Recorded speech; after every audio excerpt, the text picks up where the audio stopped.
আমাদেরকে লাইনে দাঁড় করিয়ে দেয়, আমরা ভয়ে থাকি, আতঙ্কে থাকি।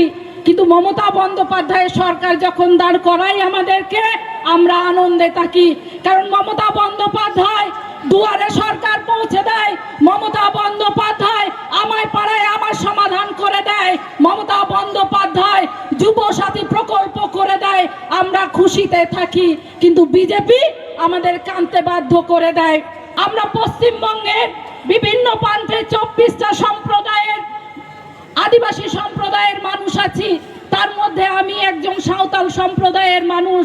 আজকে পশ্চিমবঙ্গের মাননীয় মুখ্যমন্ত্রী আমাকে আমার ভাষায় কথা বলার অধিকার দেয়, কিন্তু বিজেপি শাসিত রাজ্যগুলোতে আমার কথা, আমার ভাষা বলার অধিকার দেয় না।